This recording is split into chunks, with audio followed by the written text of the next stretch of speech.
Halo semua, selamat datang di Kuliah Interaktif. Di channel ini kita akan belajar bareng-bareng ilmu-ilmu yang bermanfaat dan pastinya berguna bagi kita semua. Untuk saat ini kita akan fokus ke supply chain management, e-tourism, dan interaksi manusia dan komputer. Jika kalian ada kritik dan saran, bisa komen di bawah dan jangan lupa untuk subscribe, juga nyalain notifikasinya.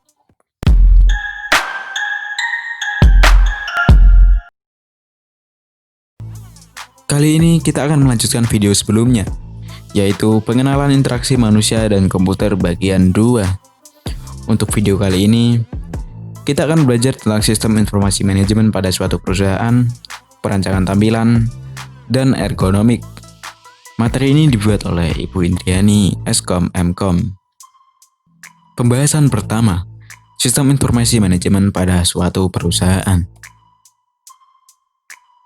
Sistem adalah suatu jaringan kerja dari prosedur-prosedur yang saling berhubungan, berkumpul bersama-sama untuk melakukan suatu kegiatan atau untuk menyelesaikan suatu sasaran tertentu, atau kumpulan elemen-elemen yang berinteraksi untuk mencapai tujuan tertentu.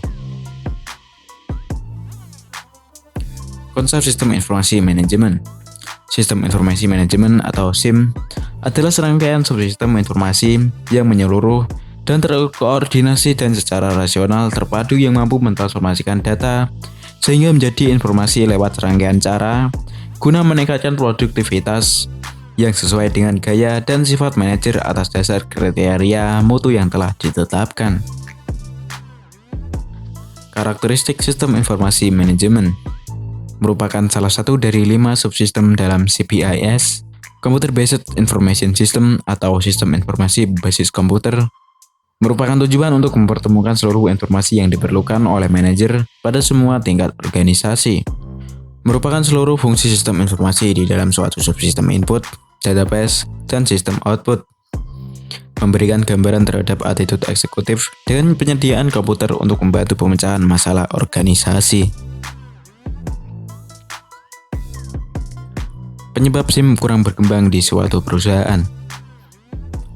Yang pertama, pengorganisasian perusahaan yang kurang wajar, kurangnya perencanaan yang memadai, kurangnya personil yang handal, dan kurangnya partisipasi manajemen dalam bentuk keikutsertaan para manajer dalam merancang sistem, pengendalian upaya pengembangan sistem, dan memotivasi seluruh personil yang terlibat. Indikator diperlukannya pengembangan SIM. Keluhan pelanggan, pengiriman barang yang sering tertunda, pembayaran gaji yang terlambat, laporan yang tidak tepat, isi laporan yang sering salah, tanggung jawab yang tidak jelas, waktu kerja yang berlebihan, ketidakberesan kas, produktivitas tenaga kerja yang rendah, banyaknya pekerja yang menganggur, kegiatan yang tumpang tindih, tanggapan yang lambat terhadap pelanggan, kehilangan kesempatan kompetensi pasar, persediaan barang yang terlalu tinggi, pemesanan kembali barang yang tidak efisien, biaya operasi yang tinggi, file-file yang kurang teratur, keluhan dari supplier karena tertundanya pembayaran, tertundanya pengiriman karena kurang persediaan, dan lain-lain. Definisi sistem informasi manajemen. Sistem informasi manajemen adalah serangkaian subsistem informasi berbasis komputer yang menyeluruh dan terkoordinasi, sehingga menjadi informasi lewat serangkaian cara guna meningkatkan produktivitas yang kegiatannya meliputi perencanaan, kemudian diimplementasikan, melakukan pengendalian, dan tentunya juga dilakukan pengambilan keputusan. SIM adalah sebagai suatu sistem berbasis komputer yang menyediakan informasi bagi beberapa pemakai dengan kebutuhan yang sama. Informasi tersebut tersedia dalam bentuk laporan periodik, laporan khusus, dan output dari model matematika. Output informasi digunakan oleh manajer maupun non-manajer dalam perusahaan saat mereka membuat keputusan untuk memecahkan masalah. Banyak perusahaan atau organisasi yang gagal karena disebabkan oleh berbagai faktor, seperti kurangnya perencanaan, kurangnya personil handal, serta perlunya perbaikan pada sistem lama. Pembahasan kedua, perancangan tampilan.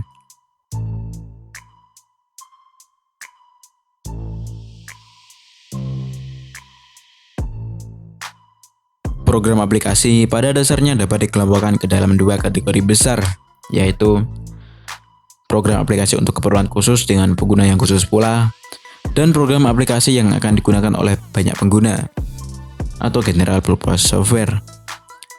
Dari dua kategori ini, perancang program dapat menentukan cara pendekatan dalam merancang tampilan. Pada kategori pertama, kelompok calon pengguna yang akan memanfaatkan program API tersebut dapat dengan mudah diperkirakan. Untuk kelompok ini ada satu pendekatan yang dapat dilakukan, yaitu dengan user-centered design. Pendekatan secara user-centered design adalah perancangan termuka yang melibatkan pengguna. Melibatkan pengguna berarti perancang dan pengguna duduk bersama-sama untuk merancang wajah antarmuka yang diinginkan pengguna. Pada kategori kedua, perancang perlu menganggap bahwa program aplikasi tersebut akan digunakan oleh berbagai pengguna dengan berbagai tingkatan kepandaian dan karakteristik yang sangat beragam. Satu kata kunci penting dalam pembuatan model antarmuka untuk program-program aplikasi pada kelompok ini adalah dengan melakukan customization. Customization memungkinkan pengguna dapat menggunakan program aplikasi dengan wajah antarmukanya yang sesuai dengan selera masing-masing pengguna. Contohnya, pengaturan desktop pada Microsoft Windows. Dengan adanya kemampuan ini, pengguna dapat memilih sendiri warna desktop yang diinginkan. Antarmuka pengguna secara alamiah terbagi menjadi 4 komponen. Yang pertama, model pengguna.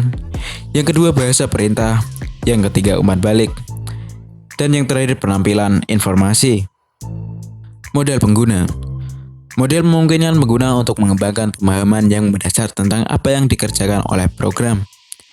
Pengguna dapat mengantisipasi pengaruh suatu tindakan yang ia lakukan dan dapat memilih cara yang cocok untuk mengoperasikan program tersebut.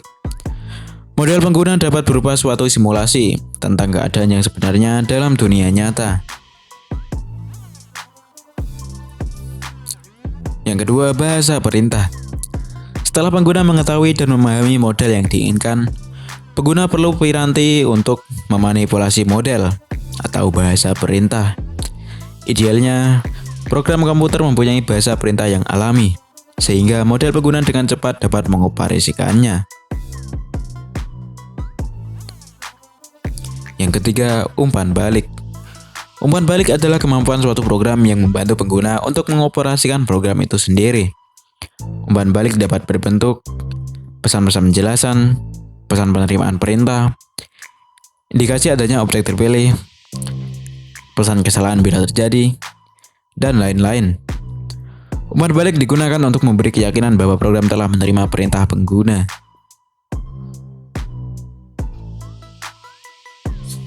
Yang keempat, tampilan informasi. Komponen ini digunakan untuk menunjukkan status informasi atau program ketika pengguna melakukan suatu tindakan. Pada bagian ini, perancang harus menampilkan pesan-pesan tersebut seefektif mungkin, sehingga mudah dipahami oleh pengguna. Urutan perancangan pemilihan ragam dialog. Yang pertama, pemilihan ragam dialog. Lalu perancangan struktur dialog modal pengguna, perancangan format pesan, perancangan penanganan kesalahan, dan yang terakhir, perancangan struktur data. Piranti bantu sederhana. Perancang seharusnya membuat dokumentasi akan bentuk-bentuk yang akan diimplementasikan. Piranti bantu bisa menggunakan sembarang kertas kosong. Untuk mempermudah penamaan, maka lembar kertas yang dimaksud diberi nama dengan lembar kerja tampilan atau Screen Design Worksheet. Untuk seterusnya disingkat LKT. LKT pada dasarnya terdiri atas 4 bagian, yaitu nomor lembar kerja, bagian tampilan, berisi sketsa tampilan yang akan muncul di layar, bagian navigator. Bagian ini antara lain menjelaskan kapan tampilan itu akan muncul dan kapan tampilan itu berubah menjadi tampilan lain. Bagian keterangan. Bagian ini berisi penjelasan singkat tentang atribut tampilan yang akan dipakai. Contohnya seperti gambar di samping. Jaringan semantik tampilan. Agar pemrogram tidak perlu bolak-balik lembar kerja pada saat menuliskan program untuk disesuaikan dengan navigasi pada setiap lembar kerja, akan lebih mudah bagi pemrogram untuk memeriksa navigasi yang ada dengan menggambarkannya lewat suatu bagian yang disebut jaringan semantik tampilan atau screen semantic net. T1, T2, sampai T7 adalah nomor tampilan atau lembar kerja. Tulisan ALTS, exit, ESC, dan lain-lain adalah event. Anak panah menunjukkan transisi. Contoh, jika pengguna sedang berada di tampilan T5 dan kemudian ia menekan tombol ALT plus key, ada event penekanan papan ketik, maka tampilan akan berubah menjadi T7. Jika ia menekan tombol tekan selesai, maka akan kembali ke tampilan T1. Lingkungan fisik dan ergonomik. Ergonomik adalah faktor kenyamanan kerja yang mempunyai pengaruh nyata dalam hal peningkatan maupun penurunan efisiensi dan efektivitas kerja. Beberapa aspek yang berhubungan dengan ergonomik yaitu pengukuran dan antropometrik, aspek ergonomik dari stasiun kerja, pencahayaan, suhu dan kualitas udara, gangguan suara, kesehatan dan keamanan kerja, dan kebiasaan dalam bekerja. Pengukuran dan antropometrik.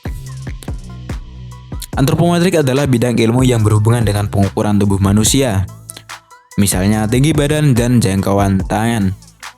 Tujuan dari mempelajari antropometrik adalah untuk memperoleh keseimbangan antara teori yang diperoleh dari jumlah acuan dan suasana kerja yang sebenarnya sehingga kenyamanan kerja dapat dicapai, yang pada gilirannya akan meningkatkan efisiensi kerja. Aspek ergonomik dari stasiun kerja. Pemasukan data. Pekerjaan berorientasi pada hard copy. Lebih banyak memerlukan pengetikan daripada melihat ke layar tampilan. Operator membutuhkan kursi yang baik dan dapat diatur, papan ketik yang dapat diatur, posisi dokumen yang tepat dan kualitas dokumen sumber yang baik. B. Akuisisi data dan pengolahan kata pekerjaan yang lebih banyak menatap layar tampilan. User sebaiknya disediakan layar tampilan dengan kualitas karakter yang baik, kontras karakter ke layar yang tinggi, serta kendali kilau yang memadai. Pekerjaan interaktif. Pekerjaan yang variatif. User tidak perlu diam di tempat tetapi bergerak dalam pekerjaannya. Pencahayaan. Untuk menghindari adanya kilau yang ditimbulkan oleh layar monitor adalah dengan memasang filter anti kilau dan pengaturan pencahayaan. Tujuan utama dari perancangan pencahayaan mengenai peletakan layar monitor antara lain menghindarkan user dari layar cahaya terang langsung maupun pantulannya yang mengenai layar monitor. Menghindari adanya kecerahan pada bagian ban user yang berlebihan dibandingkan dengan kecerahan layar monitor. Memberikan keyakinan bahwa adanya pencahayaan yang cukup untuk pekerjaan yang tidak menggunakan layar monitor. Cahaya dalam sebuah ruangan dapat berupa cahaya tak langsung dan cahaya langsung. Contoh letak layar monitor yang menyebabkan silau, seperti gambar di samping. Suhu dan kualitas udara. Suhu dan kelembapan merupakan faktor yang sangat penting dalam kualitas udara.